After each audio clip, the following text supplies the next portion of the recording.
It is indeed a great pleasure and honor for me to present Dr. Mustafa to you all. I'm sure you have read his resume. What can anybody add to that, except that we are very honored and grateful that he has given us his time. And I know, having a brief chat with him last night, how eloquent, far-sighted, and visionary he is. So without further ado, I would request Dr. Mustafa to give us his valuable words for our benefit.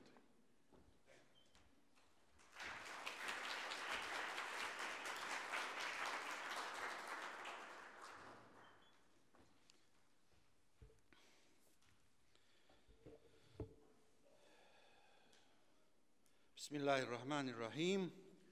Alhamdulillahi Rabbil Alameen. Wassalatu wassalamu ala Sayyidina wa Nabina Muhammadin wa ala alihi wa sahbihi ajma'in.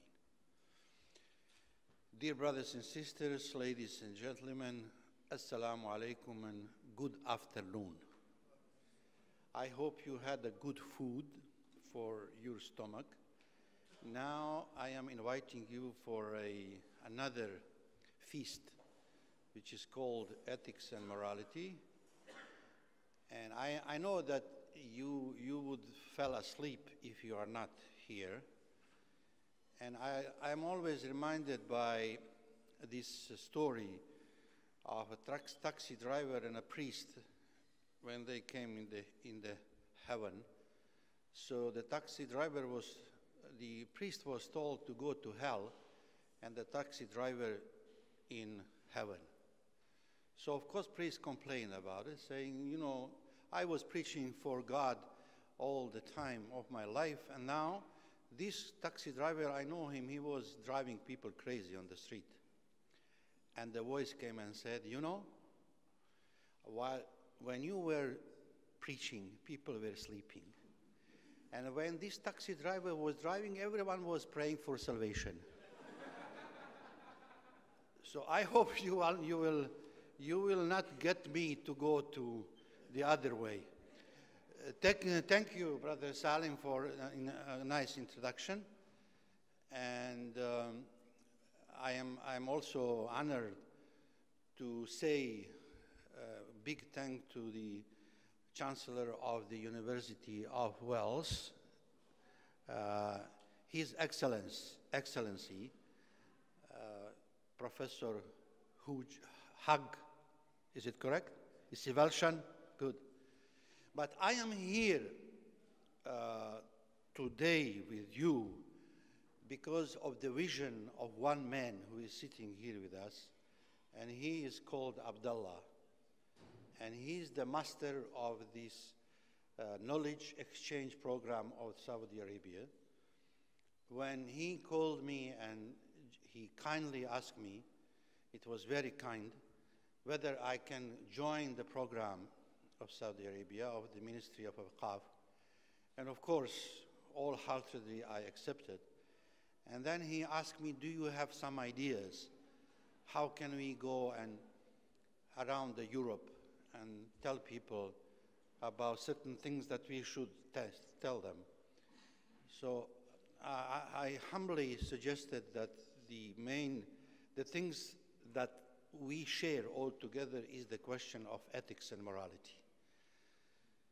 So I am very grateful to him for inviting me to this conference, and I greet the Muslim Council of Wales and the university and this knowledge exchange program that I am now involved very actively.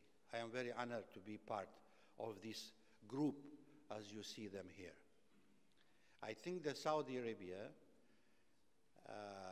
today has the great mission to the whole world. And Mecca and Medina are not, or Saudi Arabia is not a simple state like other states. It's more than a state. So me, as a Muslim from Bosnia, to be part of this group with this mission, I think everyone is envious to me now. So this is what I wanted you to be, because it is good that you feel when somebody is a little bit envious, not too much. Now let me now read, because this time is out of my presentation. Now, this is a long paper, and probably I will not read all of them, but I would like your attention to, so I will read it, even though I am not a good reader, but I will try to keep your attention with me. The great Egyptian scholar Muhammad Abdullah Hadraz, who died in 1958, has spared us time and effort proving that there is an Islamic ethics independent from Greek ethical thought in his master thesis, La Morale Coran, which was prepared in France during the World War II. Sheikh Draz has remarkably proven the fact that the Holy Quran contains the teachings of ethics and morality in its own right. Indeed, he was awarded for it the degree of PhD in 1947 at Paris Sorbonne University. This doctrinal thesis was published in a form of book in French language by Al-Azhar in 1950, and then translated into Arabic in 1973 by Dr. Abdullah Sabur Shaheen under the title Dostor al-Akhlaq fil Quran. Taking into account theoretical and practical aspects of the Quranic authentic ethics and morality, Sheikh Draz dealt with the key ethical and moral issues, such as the issue of moral obligation, al-ilzam, moral responsibility, al-mas'uliyya, moral consequences, al-jaza, moral intention and motivations, al-niyya wal-dawafi, and hard work, al-juhd. Obviously, our task here is not to dwell on Sheikh Draz's thesis in its entirety, but to point out that Sheikh Draz demonstrated that the often cited complaint that there is no independent Islamic ethical and moral thought except what some Muslim scholars have inherited from the Greek ethical thought has no ground whatsoever. This complaint often starts with the great Muslim ethical scholar Abu Ali Ahmad ibn Muhammad Miskawayh, a Persian of the Buyid era. Indeed, Miskawayh was a Neoplatonistic whose book, Tazhibul Akhlaq, Refinement of Character, is a reflection of the Greek ethical thought with an Islamic cultural touch. However, the first significant step of departure from the Greek ethical and moral stigma, which has been sticked to the Muslim ethical and moral thought, had been made by the great Muslim scholar Abul Qasim al-Raghib al-Isfahani. His book, Al-Dhariyatu ila Makarim al-Sharia, A Path Toward the Ethics of Sharia, is unique for the very fact that the great Imam al-Ghazali used to hold it in his pocket for consulting it whenever he was going. This book, though, is not unique only because it had made a significant breakthrough from the mere Greek moral thought, but also because it has introduced a new approach toward ethics and morality in Islam in terms of making the science of ethics and morality the core principle of the Sharia, the God's law as such. The Al-Raghib al-Isfahani's statement that all moral actions are worship But not all worships are necessarily moral actions. This is really fascinating. Be aware, Al-Asfahani said, the worship is more general than moral action. Hence, all moral actions are worship, but all worship are not necessarily moral action. It is not fitting for man to be God's vicegerent Khalifa on earth, nor to perform his worship properly, nor to build his place on earth, if he is not of a pure soul that is clean of its filth and its dirt. For the soul has the dirt as the body has its dirt. However, the body's dirt is seen with the naked eye, whereas the soul's dirt is seen only by the eye of insightful mind or intelligence. And the reason why man without pure soul does not fit to the God's vicegerency is because vicegerency is an imitation of it, as much as humanly possible in terms of acquiring a sort of divine actions, because the one whose soul is not clean means that his word and his actions are not clean either, because each man is belonging in accordance with its inner being. It is not difficult to observe that in this piece of ethical lesson, Al-Raghib al-Asbahani had then suggested, in the same way as Chappell is suggesting now, that one way of beginning ethics is to ask, what is the point of acting? Indeed,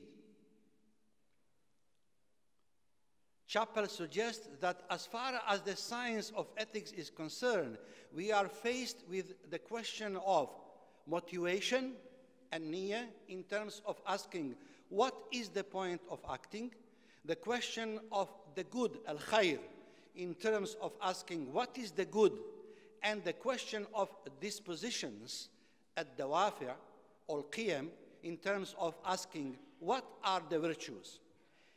Here we are dealing, as Chappell rightly has observed, with these possible ethical or moral motivations: monism, nihilism, and pluralism.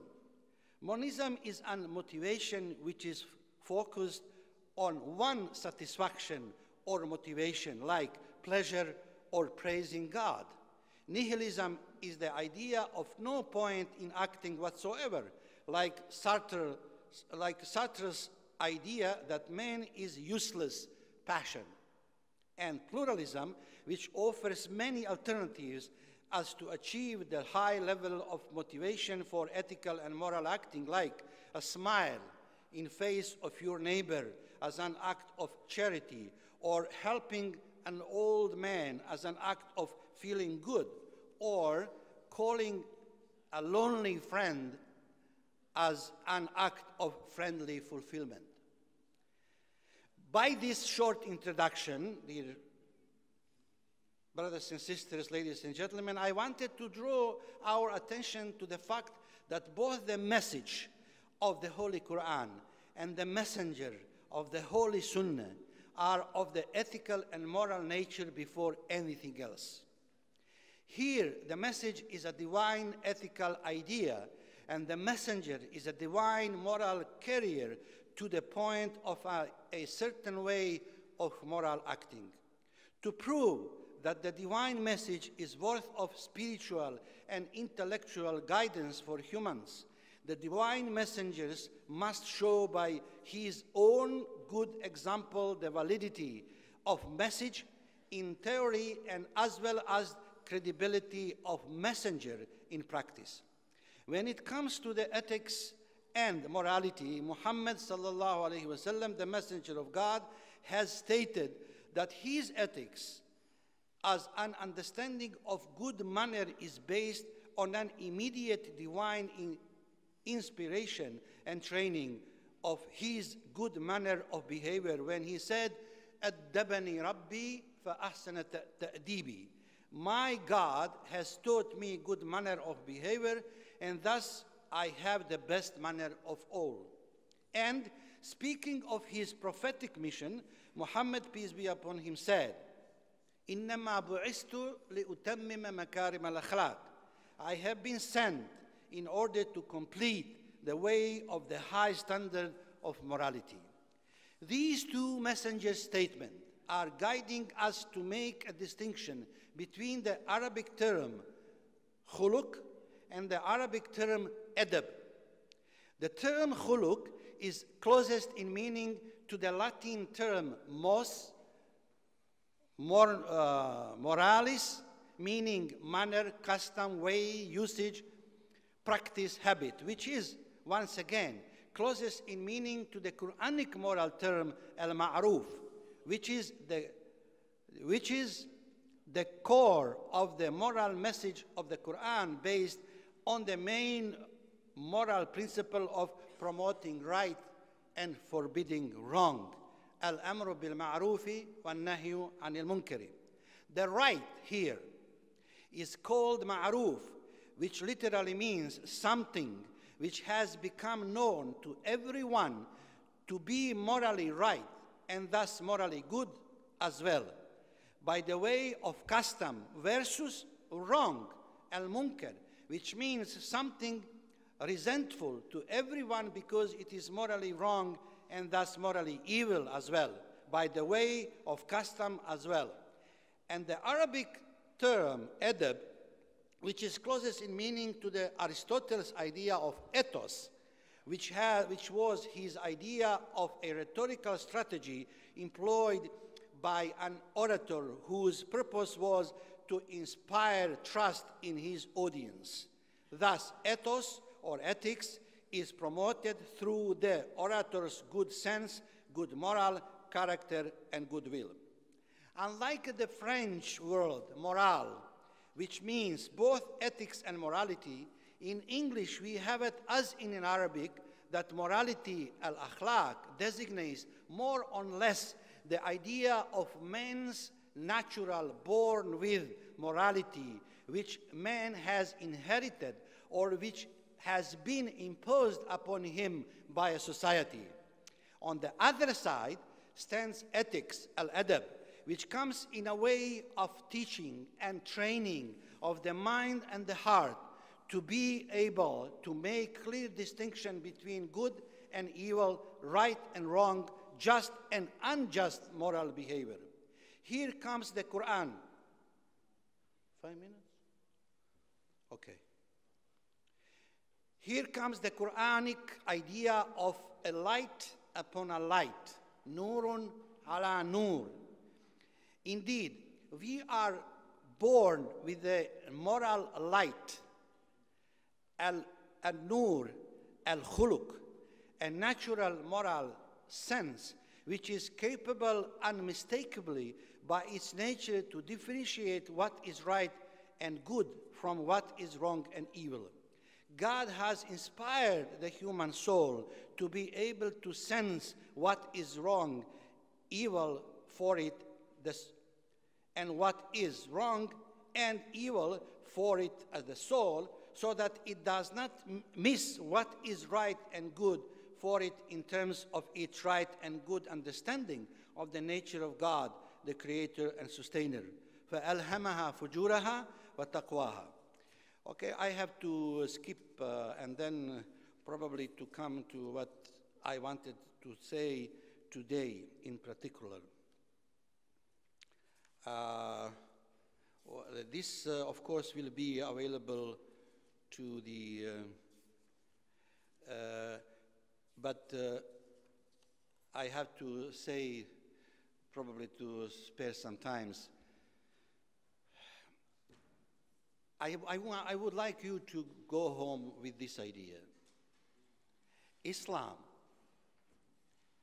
in the 7th century, in my opinion, was the greatest or the most radical reform in religious thought. And I have three arguments for that. The first one, and we are now celebrating the 50th of the anniversary of the Reformation in Europe, meaning Protestantism, isn't it? It is 1517, now it is 217. The first thing is the cancellation of the priesthood. La sayrurata fil Islam, or la rahbaniyata fil Islam. I don't have time to explain this, but it is here written. The second one is the cancellation of racial discrimination. لا فضل لعربي على جميع ولا لعجمين على عربي. There is no superiority of Arab, of non-Arab, or non-Arab over the Arab. This is the ceremony speech, a speech ceremony of the Prophet at the mountain of Arafat. The third one is the cancellation of the discrimination based on religion. And you have the famous statement, La ikraha fi din, no compulsion in religion. I'm talking about 7th century. I'm not talking about United Nations, about the Human Rights Declaration, about when the priests were very, very strong at the time. And also the cancellation of the discrimination of gender. I'm sorry that I have done time. I developed my argument very well, especially in terms of this filicide, the killing of children, the killing of the girls. إذا الموءودة سئلت بأي ذنب قتلت. And finally, the idea of being born free is the Islamic idea. This is what Ibn Sina developed as a Safha Bayda, which John Locke, I think he has stolen from Ibn Sina, but we will forgive him. No. This is tabula rasa. This is tabula rasa, meaning that we are all born free of any knowledge, and of course free of any sin. وَلَا تَزِرُ وَازِرَةُ أُخْرَى. So these 5 points I wanted to develop, and I did here to show this idea of Islamic peaceful coexistence. With these thoughts, with these ideas, you can develop in terms of the different religion, dialogue, and everything. Now, this is another thing whether Muslims did this. That's a different story. I am saying that we have the available everything. Just we have to go and pick it up, fruits of that. Now, I will read, so you will give me 5 minutes more. I will read something that I wanted to say, especially in this place and before this audience. And I will start reading this like this.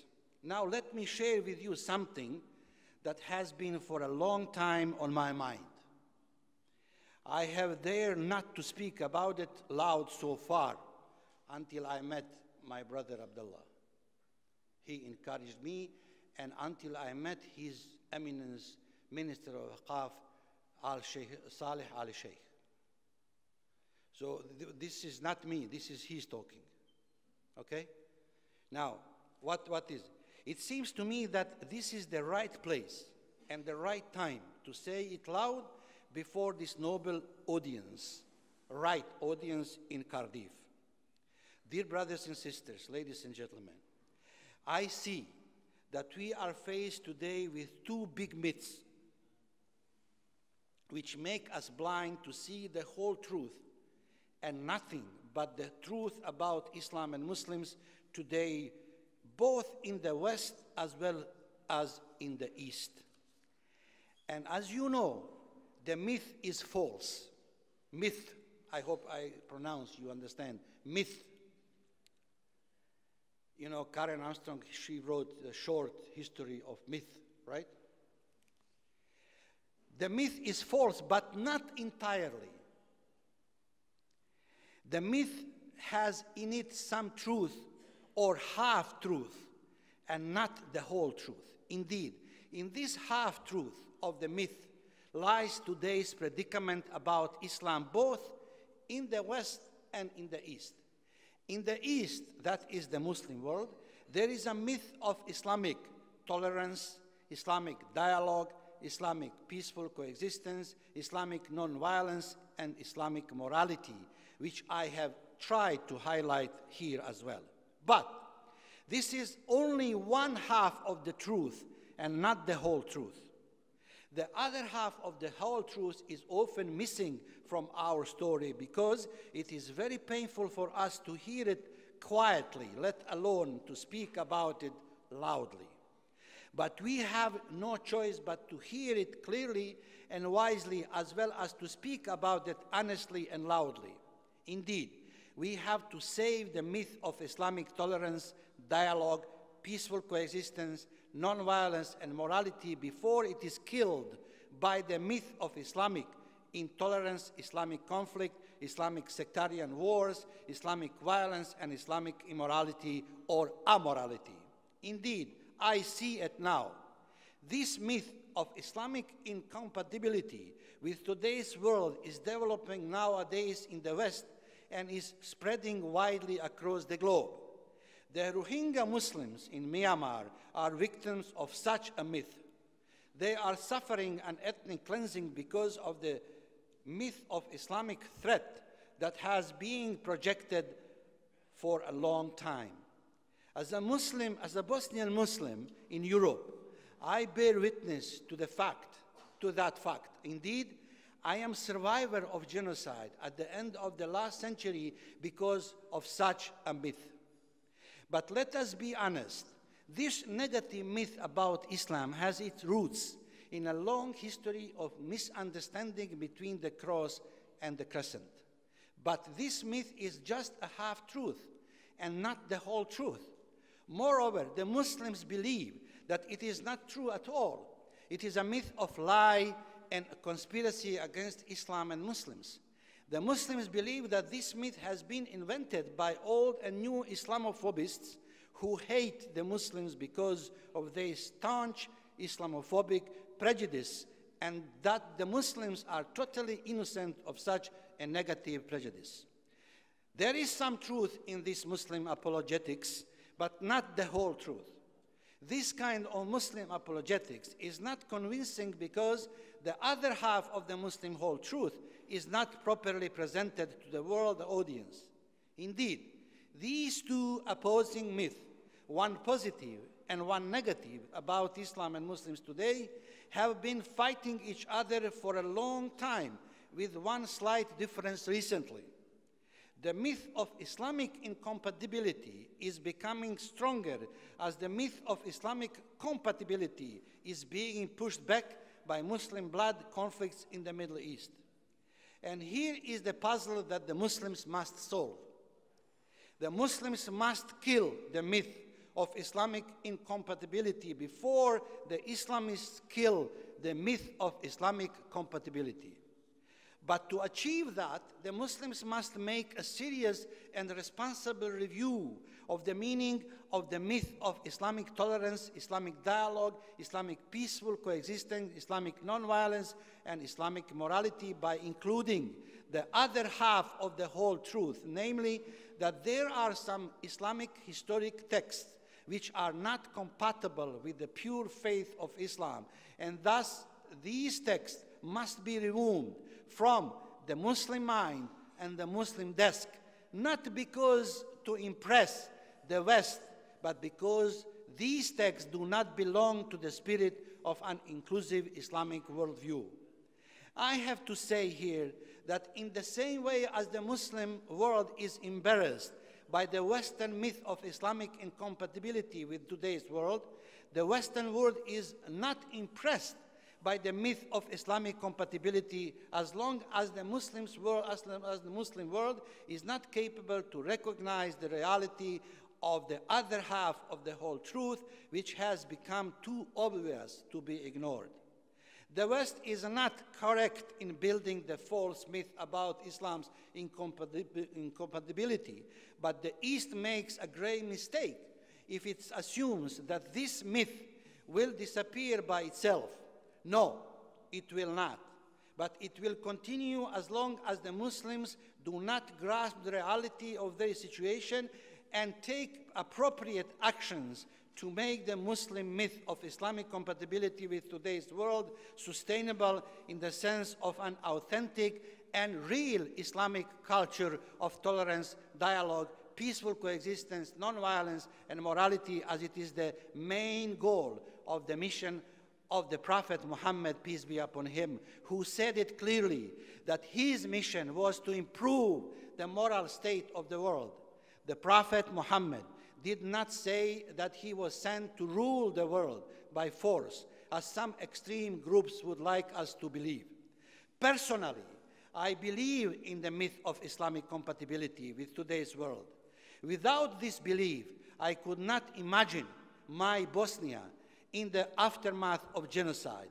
But also, without my belief in the whole truth of the Bosnian reality, I could not imagine my place in the European society. And personally, my belief is that the knowledge exchange program of the Kingdom of Saudi Arabia is timely and good one. Indeed, this program will enable us here in Europe to cope with the negative myth by teaching us how to tell the truth, nothing but the truth about the true faith and culture of Islam, about the faith and practice of Islam, which are aimed at reaching out the people of different races, nationalities, and religions of goodwill and peaceful coexistence.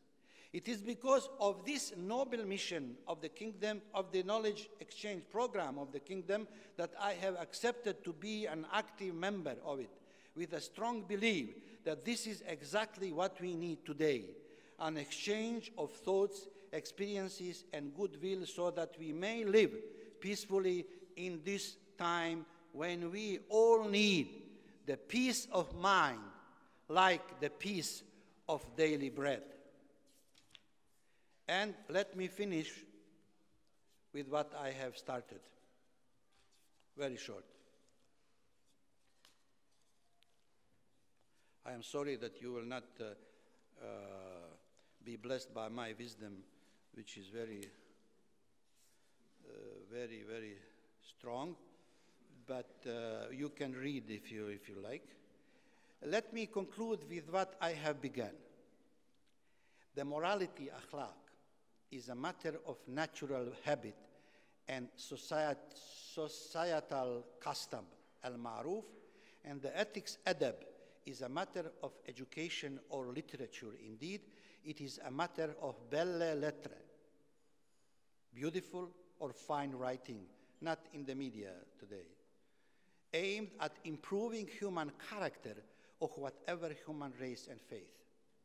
I strongly believe that we need today a new PR based on our mutual understanding and respect. Indeed, we must understand that two living civilizations of today, the Islamic and Western, are like Siamese twins that cannot be separated without severe surgery. But after the surgery, one of these twins might not survive, but no one knows which one. Even worse than this is possibility that none of them might not survive. They are supposed, so what the Siamese twins are supposed to do? They are supposed to understand the needs and rights of each other. They are supposed to cooperate with each other because neither the meek nor the aggressive will inherit the earth, but the cooperative. They are supposed to respect individual personalities of each other so that they may peacefully coexist without fear from each other. They are supposed to free themselves from their false myth and to embrace the reality of their worlds together for the sake of peaceful coexistence all together in this troublesome world all together. There is no other way. Thank you for your patience.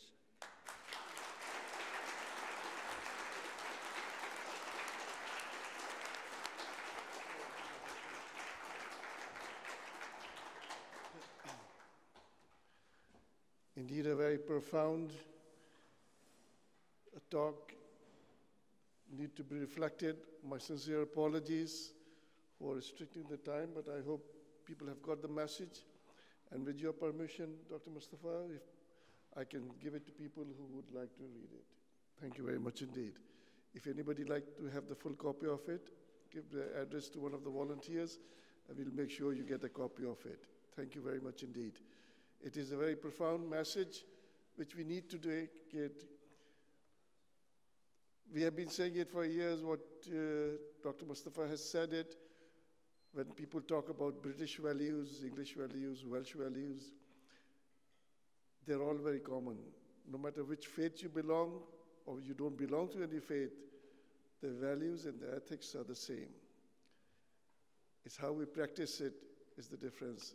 And that's what we should be proud of, to work which is good for the humanity.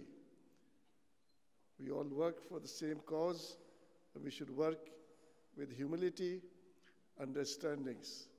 Differences are there, but we should accept it and respect it.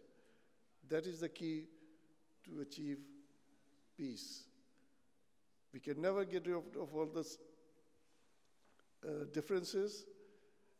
We can never be assimilated, and Bosnia is one place where people can see how the Croats, the Serbs, and the Muslims assimilated together.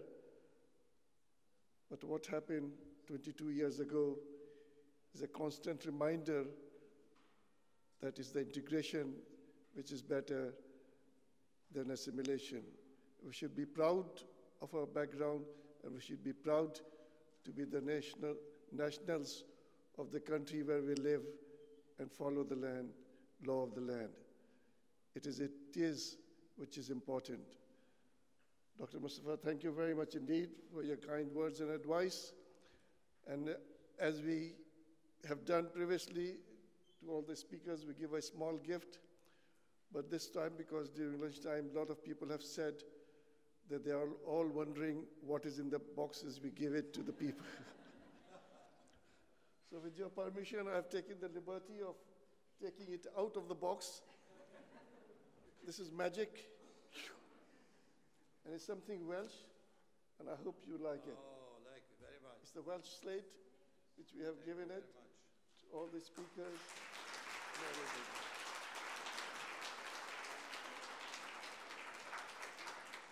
This would be the proof for my wife that I didn't go astray. Thank you very much.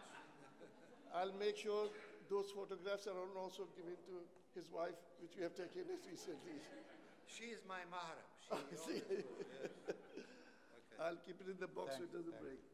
But it is all engraved. Thank you very much indeed.